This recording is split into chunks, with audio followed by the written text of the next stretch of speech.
So the map lives on AJL's website. If you go to AJL's website and then you click on About AJL and Mapping AJL, this is what you see. And so there's, oh, sorry, I did not mean to zoom in on the Faroe Islands.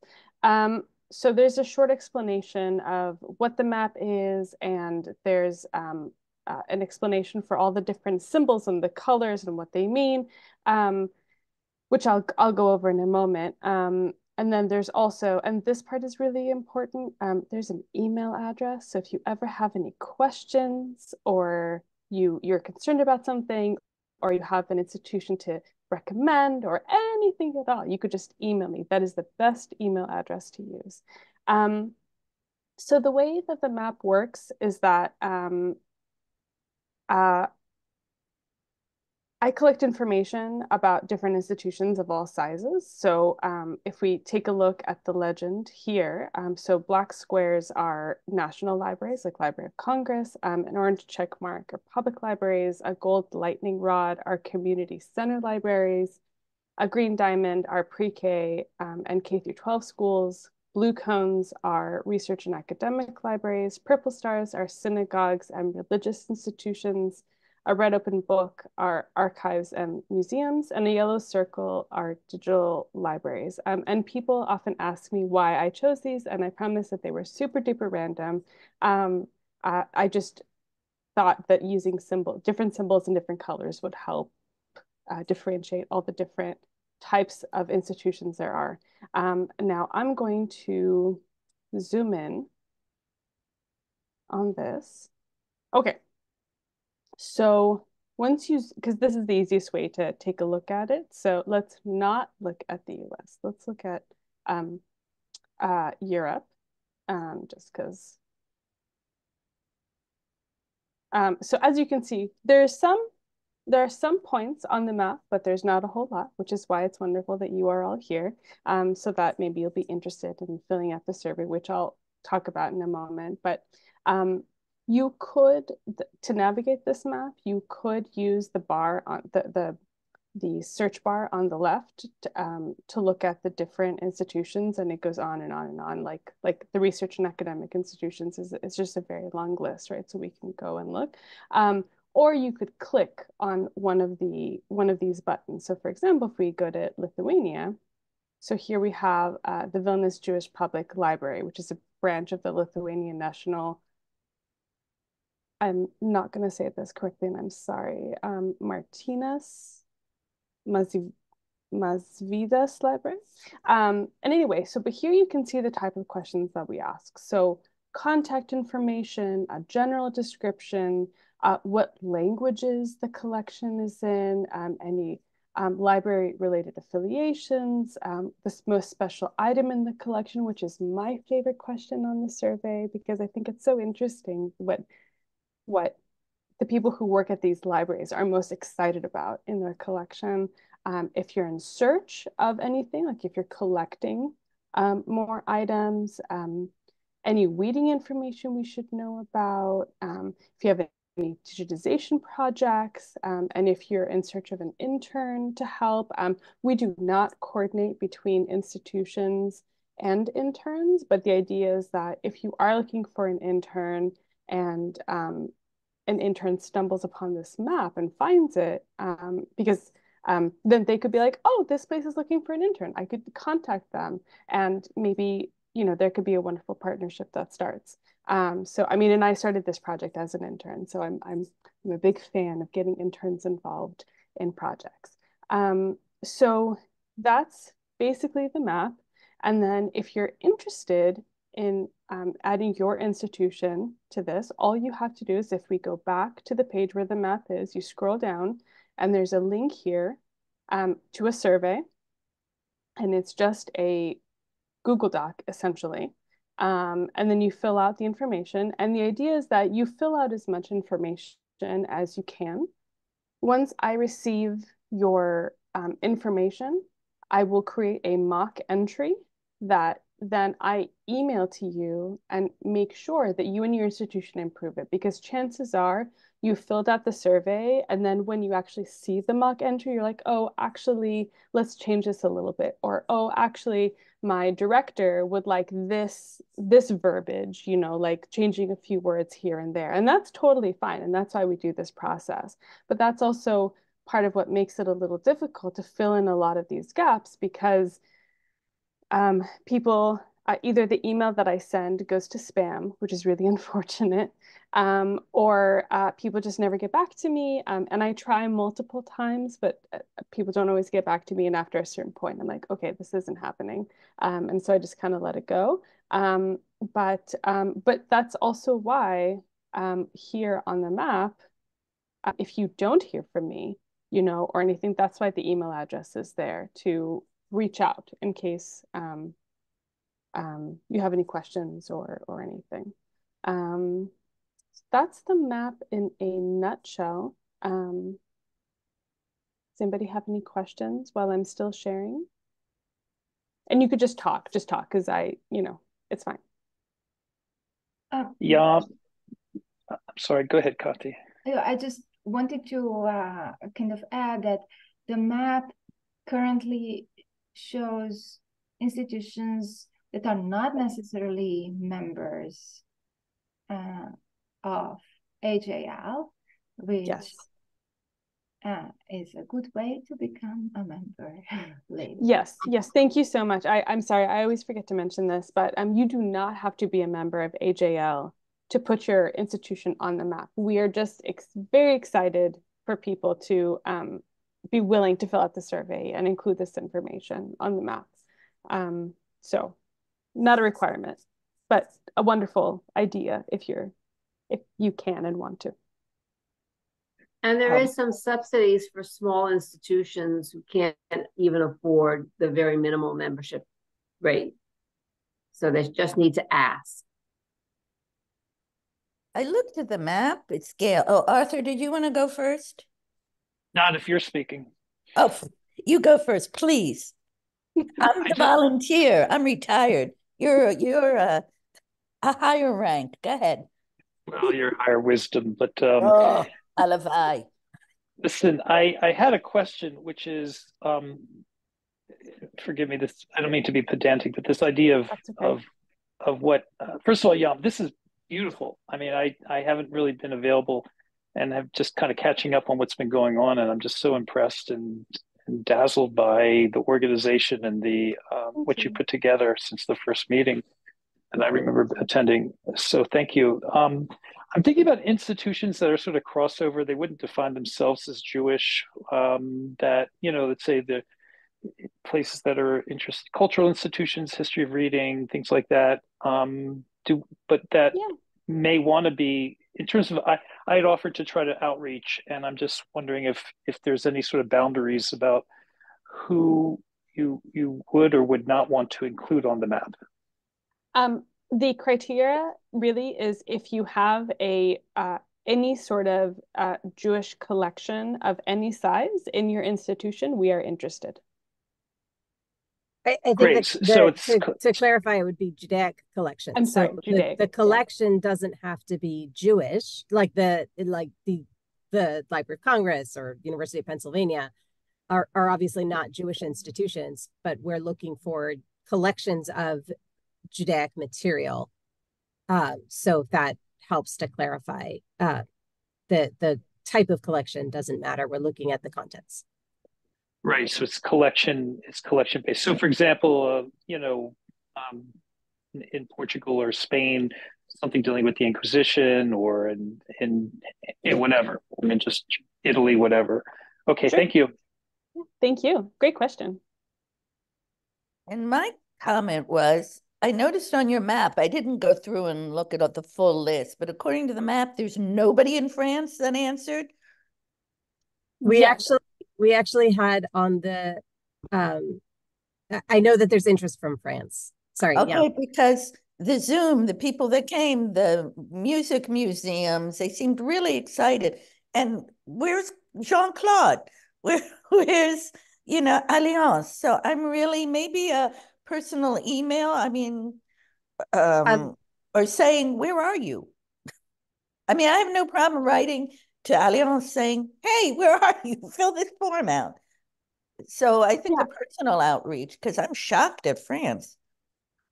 Right. Well, so I do have official letters that I've asked folks to translate. Um, um, Sorry, I got distracted by something that popped up. I do have like official letters that I've asked folks to translate into different languages for me. Like this official letter that we have, that has like the AJL header, and that I use that to do like cold emails where I just reach out to institutions, say, hello, I noticed that you have a Judaica collection in your institution. I would love to add you to the map. I don't know if you know about AJL, but like for this, this is a wonderful organization, so on and so forth. And sometimes I get responses from that, and sometimes I don't. And so a personal connection really, really, really helps. And so if you know someone at an institution, you're like, this is a great thing, they should do this. Please email them and then just CC this email address. And I will make sure to follow up, answer all the questions, and that way it also probably won't go to spam. So. Michelle, are you doing France? I interrupted you. You said something about France. I know that Jean-Claude is interested in this. I don't think we should. Oh.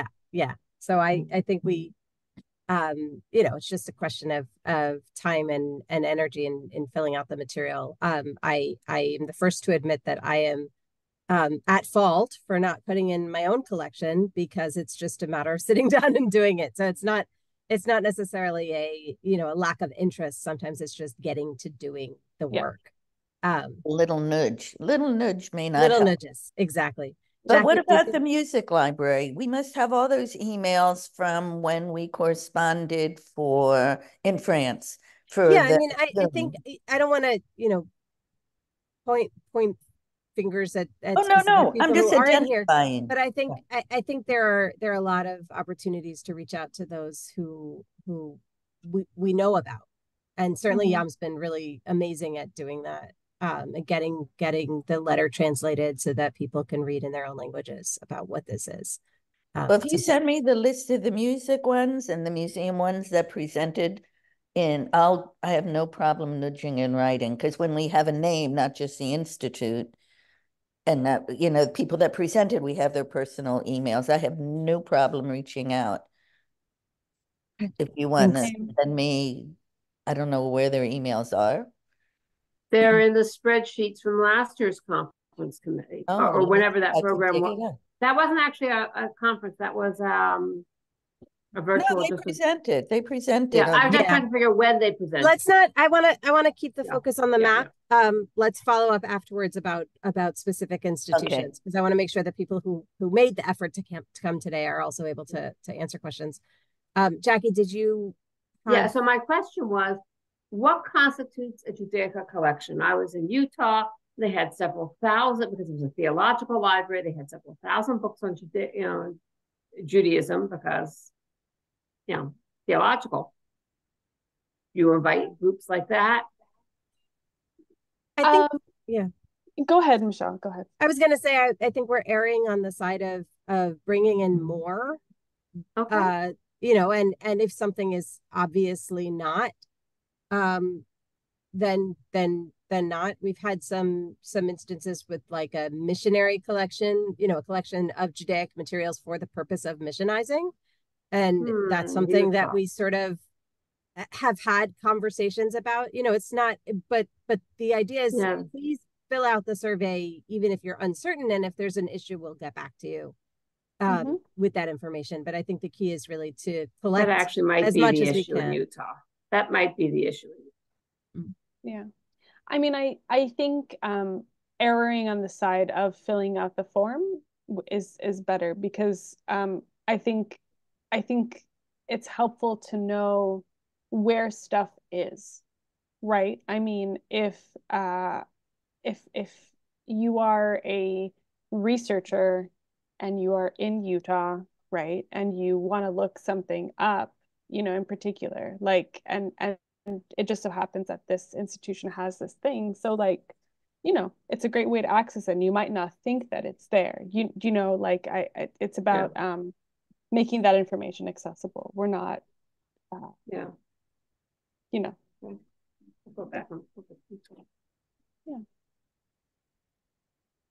Anybody else? Yeah, if I could just make a suggestion and a comment. At the bottom where it says add your library collection to our directory by filling out our survey, it says Jewish libraries maybe insert and Judaica collections of all sizes are welcome. Because I mean, what's really striking is just how many different colors and types of libraries there are, flavors of libraries there are.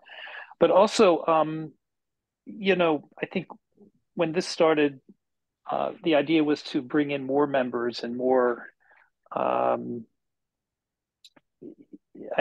Maybe this is actually a good way to draw the line.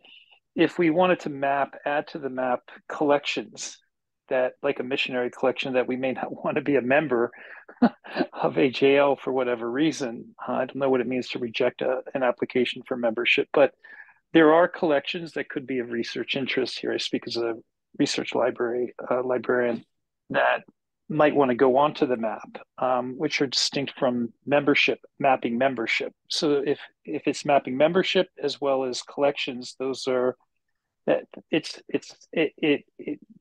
that may be a scope question that may want to be discussed or considered. We're intentionally not mapping membership. It's an opt-in question. For members, and I'm gonna use this to jump on that.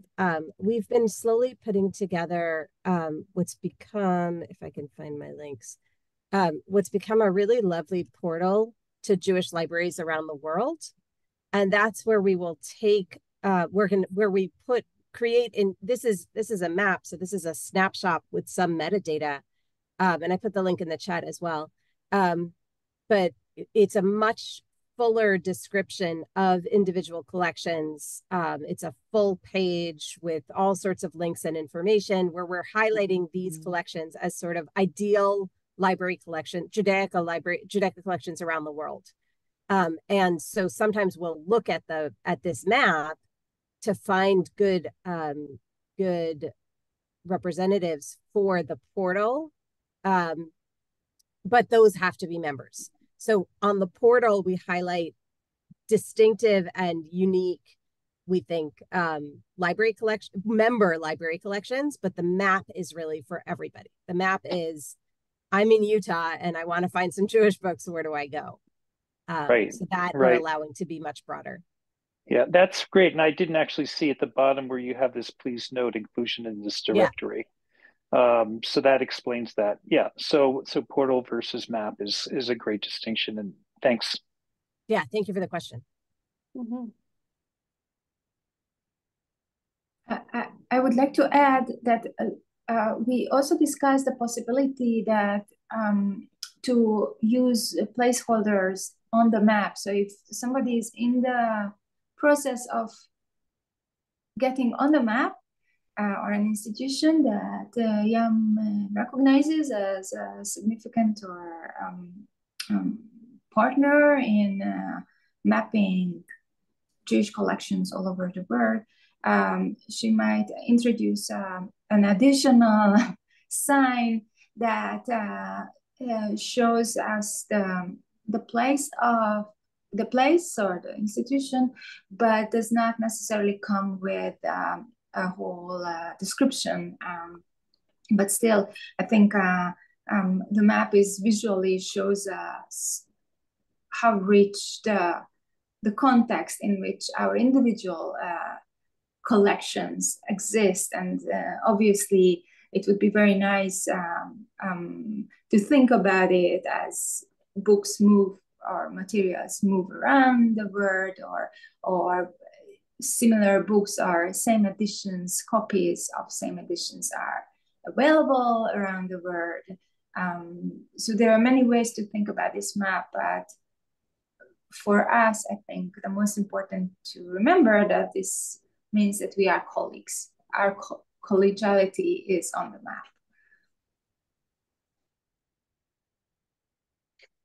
Yes, and I am in the process of figuring out the best way to do that, to add maybe another icon that maybe won't be so loud and won't take away from the other ones, because I'm a little worried it's going to overwhelm the map. But that's something I need to figure out, and I'll probably ask for advice about that from some people. So just have a second eye, but yeah. I should add that you'll note from the image that's shown. Yam, do you want to move the map a little bit south so we could see that there are a few, Yes. a small few. Yes. But we do have some in the global south, and we'd love to have more. We know that there are other collections elsewhere, and we'd really love to highlight those collections as well. Obviously, you know, there's quite a lot in the US, there's quite a lot in Western Europe, and Israel, but we'd love to see, we know that there are collections elsewhere too. I mean, obviously there are places where Jewish collections are not welcome, but there are many instances of small Jewish collections. I was just on the phone with a colleague who was visiting Mexico City, and I said to her, "Oh, are you going to the new Jewish Museum and Archives?" And she said, "What are you talking about?" And I said, "Oh, you have, if you're in Mexico City, you must go to this collection, because I happen to know about it." And that's one of the things that we're really trying to promote, is that there's some really wonderful collections all over. And even if you're it, and you just might not know about it, but you could take a look at the map, hopefully, and find out what's local to your area, or an area that you're visiting, and learn something. So. I noticed that the one for LC had a Hebraic section as first. How do you go about editing, or do you take different, because you know our Judaica is not just in the Hebraic section. I didn't fill it out because I didn't want to get Anne crazy, but she's gone. How do you go about, you know, we have not just the Hebraic section with Judaica collections, Judaica Israel collections. We had them spread out through, you know, in our American folk life, there's a great Yiddish radio records. In our movie, got lots of Israeli and Jewish movies, Judaica movies. How do you go about, should I put, if I want to do something broader, not to create problems, do I, because it should say Library of Congress first. I saw that it said, just from your quick little, I mean, how do you handle institutions with, or collections within institutions? Hers said Hebraic section, Library of Congress. It should say Library of Congress, and then should be explained. But I guess Anne or Sharon did this, and I wasn't gonna. So how do you handle that? Should I propose another entry? Library of Congress, and then with it, in addition to. There's all kinds of ways we could do this. I put the Hebraic section first because I've never been to the Library of Congress, and I wasn't sure how it was all divided, and so that was the information I had. So we can keep a specific like collection as a focus, and then do one that is broader for an institution, or the other way around. But also, I've highlighted, I just like colored on the page a little bit. Other collections are included. Yeah, but if somebody sees Hebraic section, I think it should say Library of Congress. You know, that's like University of Pennsylvania or National Library of Israel. You wouldn't say the acquisition. Oh, I see. I see the title. Yeah, the title says. And I mean, again, this is what the people in charge approved of, but nothing is set in stone and everything can be edited. The best thing to do would be to email me, and also include like if I think you mentioned, Gail, that Anne and maybe Anne's not there, maybe Sharon's not there. I don't know who's in charge now, but whoever is in charge. Right, whoever is in charge, they're the ones who get to decide how this looks, right? Like I don't. But the way it's divided, we'll talk about it. But I think it should be the Library of Congress, so they'll know it's just more. Or put another entry, leave this one be, and maybe do another entry and call it Library of Congress. Yeah, I'm open. I'm open. But again, there needs to be institutional approval. So like directors or the whoever's in charge, they need to be okay and make sure that the language works, and that it matches with everything. So as long as they say okay, then I'll probably be okay with it too. Yeah, because it's far broader. Okay. Anyway, well, that's just something we'll work out. Sure. Just email me. No problem. Okay, terrific. Thanks. Yeah.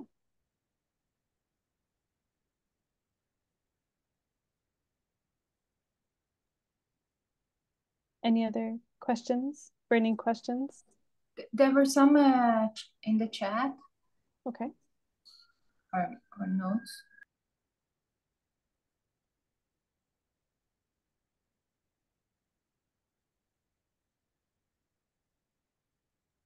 I really like the idea that you were considering bringing up people that are in process. Like Michelle, you haven't had a chance, but it's good to know that that's a collection, at Columbia, and it'll be populated more, which may encourage other people once they see the map, but make it obvious when people click on it so they don't think, like, you go to these websites and, like Diarna, and you click on something and there's nothing there, or you go to a different city and you click on it and there's a full history.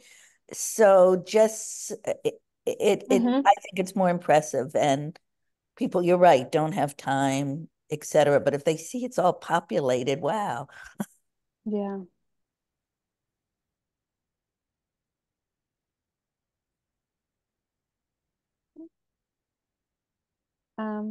Okay, so I think I'm going to stop sharing and I'm going to give the floor to Michelle, unless there's something else that anybody wants to say.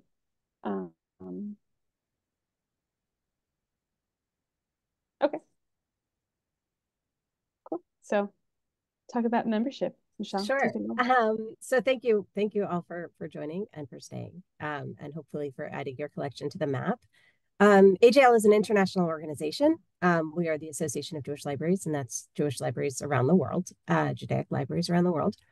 And we have roundtables throughout the year. We have virtual roundtables, and we try to organize those sessions to be at midday Eastern time so that we can accommodate about 10 time zones. It's impossible to accommodate all 24, but we do our best. And if we know that there's a particular interest in a particular time zone, then we will cater to that need, like having an earlier in the morning something for me, because that's what works for the folks in Europe who are instigating, the roundtable, or things like that. We've had language specific roundtables, so something for German-speaking librarians. We talked about having something for French-speaking librarians. We had a wonderful session from librarians of ex-Yugoslav countries. Shout out to Biljana for her wonderful organizing skills. And we're very happy to do more of those. We also have chapters. So we have chapters in different regions. And if you want to find like-minded librarians in your region or bring them together, we're happy to provide access to the AJL Zoom for a virtual meeting, to support in any way possible an in-person meeting wherever we can.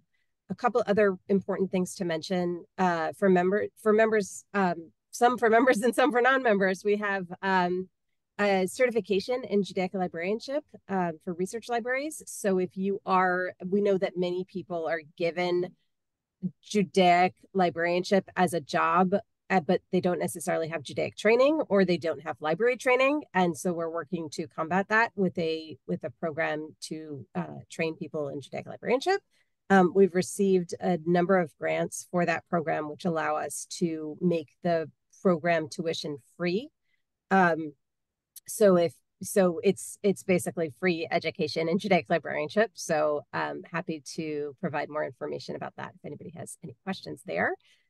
We also have an annual conference in June, and we have significant funding for Europeans to attend the conference. We also have funding for generally for people to attend the conference. This year's conference is going to be in San Diego in California, which we know creates a lot of cost as far as travel for quite a number of people. But we want to encourage as many people as possible to join, and we have worked on getting additional funding, more than we usually have, so that we can accommodate many more, much more support for folks who are struggling to attend, because it's I am obviously biased, but the conference is a wonderful, wonderful networking event. And we have so many different examples of where people say, I got this started because of connections I made at the conference, or I was able to,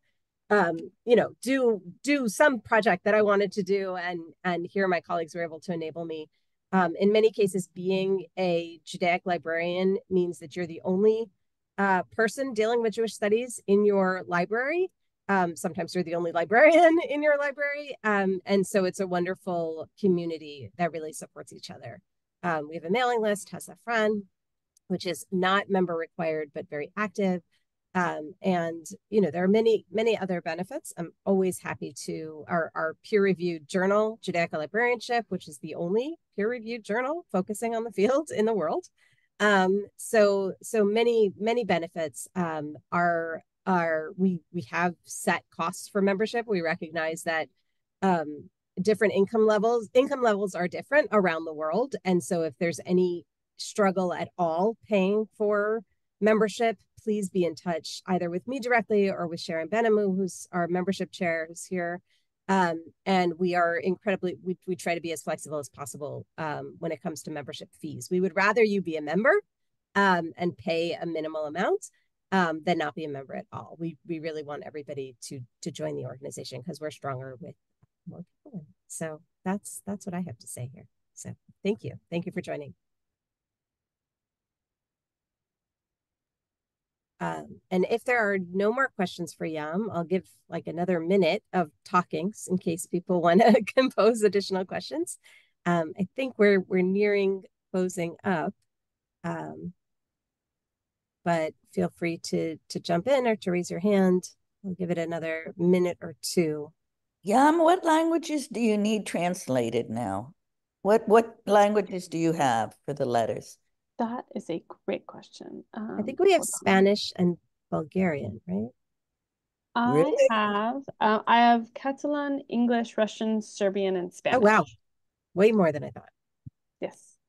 So if you speak a language other than those, please I can do Hebrew. Be in touch. Yes. Yeah, no, that's important. So can everyone else here, but I can do Hebrew. I think I was gonna do the Hebrew one, and then I got like caught up in other things and totally forgot to do that. So let's talk with that. That would be lovely. Yeah, thank you. Yeah, and French shouldn't be so hard to find somebody to do the French. Yeah. Oh, Isabel. Yes. Are you there? I am. Can we draft you? I can imitate French accent at will, so yes, I could help. Well, with your French accent, can you please do the translation? I will try. Yes. I don't mean to do it to you, but I like you so much. You're welcome. Yes, let me know. Send me an email and the materials. You've got Isabel drafted. Wonderful. Thank you. You're Thanks, welcome. Isabel. Sorry to put you on the spot, but I knew you were. No problem. Yes, no problem at all. I'm happy to do it. I kind of like translating, actually. So wonderful. And your French is pretty good, I think. I hope so. So my husband they're trying to correct it, even though he's American by birth. So, but he didn't try twice. He created a big argument, and now he doesn't dare anymore. It may not be a politically good time, but I could get somebody to do it in Arabic. I think that would be useful. We know about quite a few collections. Okay, I'm going to draft David Hirsch. Yeah. Well, and our friend David. I've got somebody to draft. Okay. Biljana, I see your hands up. Yes, of course. I think that the German is very, very important to have an email, because in Germany is a lot of libraries and collections. Great and I think that we need somebody from Germany, from university, from I don't know, Bed Arolson Museum. I think. Oh, you know what? I do have German. I have German. Sorry, forgot to list that in the original one. Okay. Yeah. What about Polish? Okay. Yeah. Can you send me a letter on German? Sure. I can send to my friends in Germany and ask them if they want to spread it in some libraries. Also in Hungary. Yeah, and we have Hungarian. You know, we have Anna Pavlovic. She now in Hungary, in Budapest. She in some doctoral studies, and I hope that she also can explain in university or somewhere in institutions about this project.